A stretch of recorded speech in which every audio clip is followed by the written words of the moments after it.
Today we'll talk about the ARP cache. We'll explain what it is and how it works, and also why it's important. So first of all, let's talk about the ARP, which is the Address Resolution Protocol.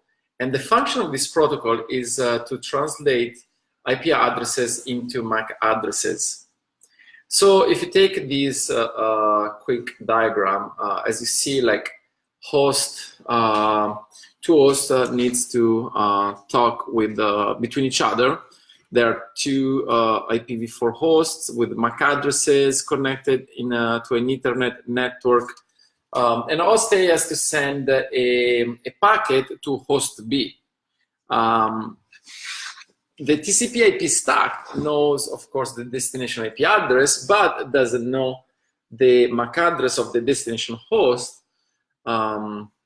So the way this works is that the host A sends a MAC, a broadcast to all the Ethernet hosts in that subnet, and that broadcast asks what is the MAC address associated to the IP address, in this case 192.168.123, and the receiving host, which owns that IP address, will reply with its own MAC address.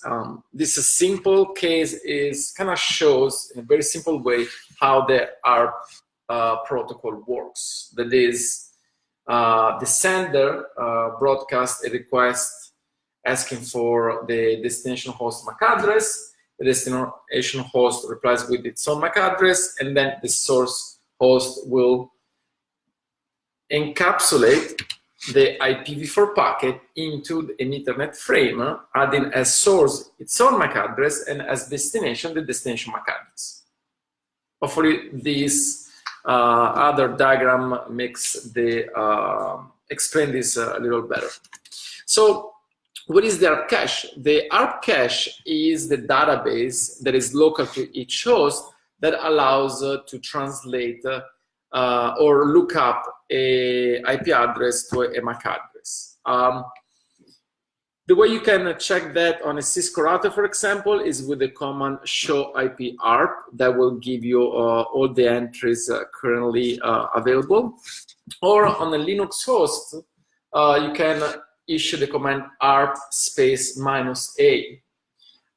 As an FYI, of course, the ARP cache is a dynamic table that is built runtime, and the entries generally have a timer or a timeout. So I believe Linux and also Cisco probably is 5 minutes, if I'm correct, but it could be also 1 hour.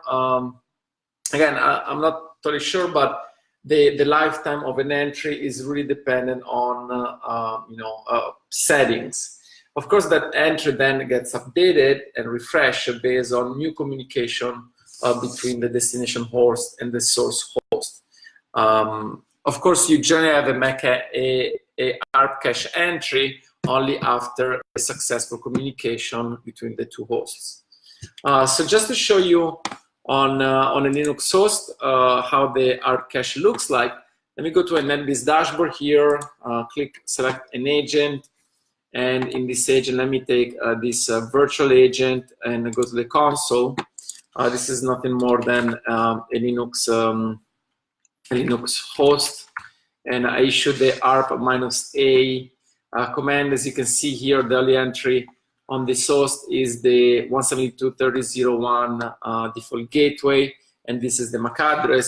If now I ping another host, for example, C 02, now it's responding. Now if I do ARP -A, now I have the second entry, right?